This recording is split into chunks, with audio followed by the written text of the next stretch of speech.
مجھے ذرا کھل کے بات کرنے دیجیے گا، ہم بھی کھل کے بولیں، آپ بھی کھل کے بولیں، آج سب کھل کے بولیں۔ صبح سے جو کچھ میں دیکھ رہا ہوں، جو ہم نے یہ نظام دیکھا، یہ میں فارم 47 جو نواز شریف صاحب کا NA-130 کا یہ فارم ہے، جیسے ایک 5 سال کے بچے کے ہاتھ میں آپ کریون دے دیں اور اس کو کمرے میں بند کر دیں نا، اور 1 گھنٹے کے بعد آئیں تو پنجابی میں کہتے ہیں کھچ بچولے پائے انہیں، تو یہ صورتحال ہے اس 47 کی۔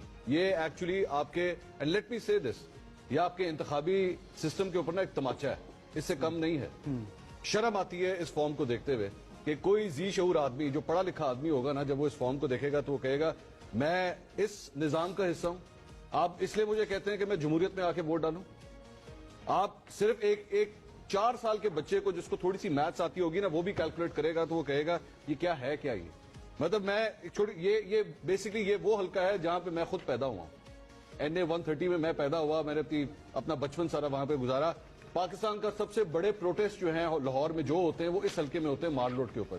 مجھے افسوس اس بات کا ہے کہ جماعت اسلامی جو وہاں پہ بڑے بڑے جلسے کرتی رہی، ریلیاں نکالتی رہی، احتجاج کرتی رہی، وہ اس حلقے کے 6,08,000 افراد میں سے کسی ایک کو کنونس نہیں کر سکی کہ تم مجھے ووٹ دو۔ زید کشور صاحب میری بات ہوئی تھی، بلوچ صاحب کرے میرا ایک منٹ مجھے بات پوری کرنے دیجیے گا، مجھے ایک منٹ بات پوری کرنے دیجیے گا۔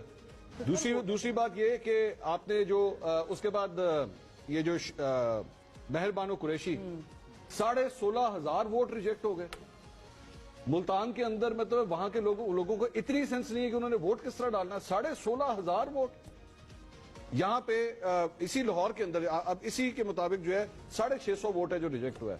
لاہور کے لوگوں کو اتنا شعور ہے کہ 650، اور by the way last time اسی حلقے کے اندر جو ہے 2,500 ووٹ ریجیکٹ ہوا تھا۔ یہ اسکرین پہ چل بھی رہا ہے جی فارم، ٹھیک ہے۔ اب آپ یہ just look at the numbers, مطلب جماعت اسلامی، جمعیت علماء اسلام ان میں سے کسی کے پاس ان کے تائید کنندہ، یہ رزلٹ کیا فارم 47 کم لگ رہا ہے، یہ بیلنس شیٹ زیادہ لگ رہی ہے۔ تائید کنندہ نے جا کے ووٹ نہیں دیا، جس نے اس امیدوار کو سجیسٹ کیا ہوا ہے، جو اس کو سپورٹ کرنے والا ہے، اس نے بھی اس کو جا کے ووٹ نہیں دیا۔ اس کے گھر والوں نے اس کو ووٹ نہیں دیا، اس کو اس قابل نہیں سمجھا کہ اس کو ووٹ دیا جائے۔ خدا کے لیے اس عوام کے ساتھ ایسا مذاق مت کیجیے۔ میں یہ نہیں کہہ رہا کہ ایک جماعت یا دوسری جماعت کون جیت رہی تھی، لیکن یہ بیسیکلی مجھے کہنے دیجئے کہ یہ لگ اس طرح ہے نواز شریف کی شرمندگی بچانے کے لیے آپ نے یہ فارم نکالا، کیونکہ مانسیرا سے بھی وہ مانسیرا سے بھی ہار گئے تھے۔ یہ ان کی آبائی سیٹ تھی جہاں سے وہ ہارے ہیں۔ 1985 سے الیکشن لڑ رہے تھے۔ ہم نے ہماری ٹرانسمیشن میں مزمل صاحب نے یہ فرمایا کہ اتنے پرانے وہ یہاں سے الیکشن لڑتے ہیں، اس سے بڑی شرمندگی کوئی تھی۔ میں آج آپ کو یہ بھی بات بتا دوں، اور اگر کسی کو ریکارڈ چاہیے ہوگا تو میں دینے کے لیے تیار ہوں۔ نون لیگ کے الیکشن جہاں پہ کمپائل ہو رہے تھے، وہاں سے میرے ساتھ ایک شخص رابطے میں تھا، اور اس نے مجھے بات کی نون لیگ کا جھاڑو پھر چکا ہے۔